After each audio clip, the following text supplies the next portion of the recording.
Sahyadri bulletin media partner Nagar Sahyadri associated by Sahyadri publication.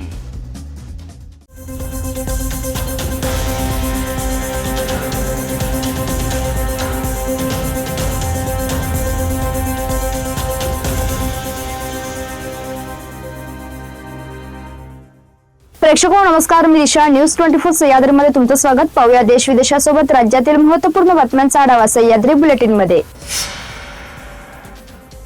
हृदयद्रावक घटनेत अजित पवार यांच्यासह विमानातील वैमानिक आणि कर्मचारी अशा एकूण 5 जणांचा जागीच मृत्यू झाला। यात क्रू मेंबर पिंकी माळी यांचाही समावेश होता। या घटनेमुळे संपूर्ण महाराष्ट्रावर शोककळा पसरली आहे। आता राष्ट्रवादी काँग्रेस शरद पवार गटाचे आमदार रोहित पवार यांनी नुकताच माळी कुटुंबाची भेट घेतली। त्यानंतर त्यांनी त्यांच्या भावना व्यक्त केल्या। अजित पवार यांच्या निधनानंतर त्यांच्या जागी कोणाची वर्णी लागणार अशा चर्चांनी जोर धरला। अशातच अजित पवार यांच्या पत्नी सुनेत्रा पवार यांचं नाव चर्चेत होतं। अखेर गुरुवारी अजित पवार यांच्या अंत्यसंस्कार करण्यात आल्यानंतर शनिवारी सुनेत्रा पवार यांनी मुख्यमंत्री पदाची जबाबदारी हाती घेतली। शनिवारी राजभवनातील लोकभवनात सुनेत्रा पवार यांनी उपमुख्यमंत्री पदाची शपथ घेतली। अजित पवारांच्या अकाली निधनानंतर त्यांच्या पत्नी सुनेत्रा पवार यांनी राज्याच्या उपमुख्यमंत्री पदाची शपथ घेतली। त्यानंतर सध्या राजकीय वर्तुळात चर्चांना उधाण आलं आहे। तसेच सध्या राजकीय वातावरण चांगलेच तापलं आहे। या घडामोडींवर शिवसेना ठाकरे गटाचे खासदार संजय राऊत यांनी अत्यंत आक्रमक प्रतिक्रिया दिली आहे। पंतप्रधान नरेंद्र मोदी यांनी सुनेत्रा पवारांचे अभिनंदन केल्याच्या मुद्द्यावरून संजय राऊतांनी भाजपाच्या घराणेशाहींच्या भूमिकेवर प्रश्नचिन्ह उपस्थित केले आहे। ज्या VSR व्हेंचर्स कंपनीचे विमान अजित पवार वापरत होते ते कंपनी आंतरराष्ट्रीय स्तरावर आधीच ब्लॅकलिस्ट म्हणजे काळ्या यादीत असल्याची माहिती समोर येत आहे। युरोपियन युनियनच्या सुरक्षा यंत्रणाने या कंपनीच्या सुरक्षिततेवर गंभीर ताशेरे ओढले होते, तरीही ही कंपनी सेवा कशी पुरवत होती असा प्रश्न आता उपस्थित होत आहे।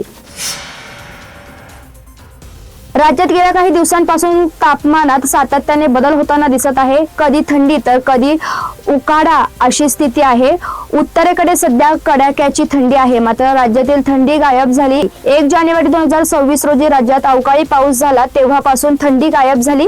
डिसेंबर महिन्याप्रमाणे जानेवारीतही थंडी राहण्याची शक्यता होती। आता फेब्रुवारी महिन्याला सुरुवात झाली असून तापमानात चढ उतार राहण्याची शक्यता आहे। अनेक भागात सध्या मुसळधार पावसाचा इशारा देण्यात आला।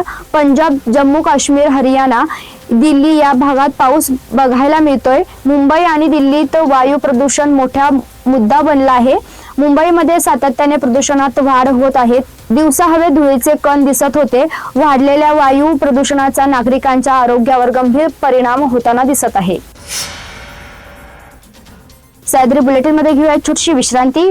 रोखोक पत्रकारिता, निर्भीड बाणा आणि कणखर भूमिका, महाराष्ट्राचा सखा, सत्याचा पाठीराखा, शब्दांचं सामर्थ्य, विश्वसनीयतेची उंची। न्यूज 24 सह्याद्री।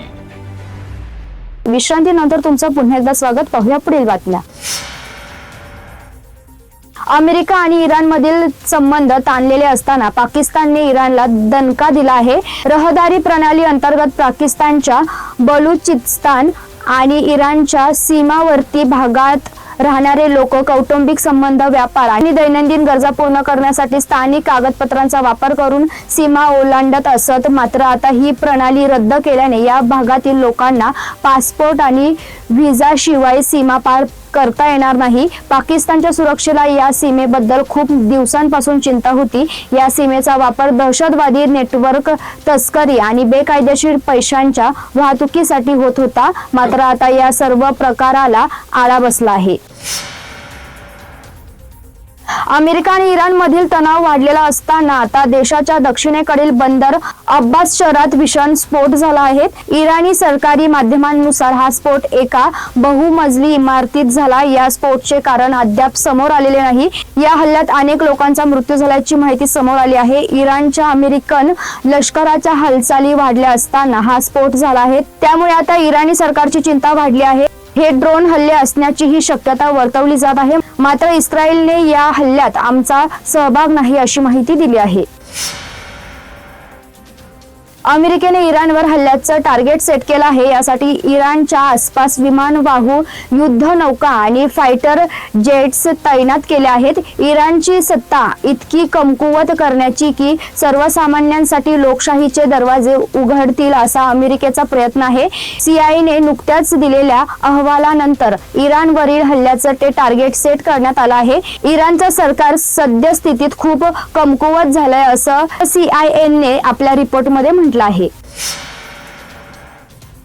केंद्र सरकारने देशातील तरुणांसाठी डिजिटल युगात रोजगाराच्या नव्या संधी खुल्या केल्या आहेत. केंद्रीय अर्थमंत्री निर्मला सीतारामन यांनी नुकतीच अर्थसंकल्पात एक मोठी घोषणा केली आहे. येत्या 2030 पर्यंत भारताला सुमारे 20 लाख सोशल मीडिया व्यावसायिकांची गरज भासणार आहे. ही वाढती संख्या आणि रोजगारांची संधी लक्षात घेता आता शाळा महाविद्यालयात कंटेंट क्रिएटर लॅब सुरू करण्यात येणार आहेत अशी माहिती निर्मला सीतारामन यांनी दिली. याद्वारे आता विद्यार्थ्यांना शाळा आणि महाविद्यालयापासून कंटेंट क्रिएटरचे प्रशिक्षण देण्याची तयारी सुरू केली आहे. सह्याद्री बुलेटिन मध्ये आपण इथेच थांबतोय, मात्र तुम्ही पाहत राहा न्यूज 24 सह्याद्री.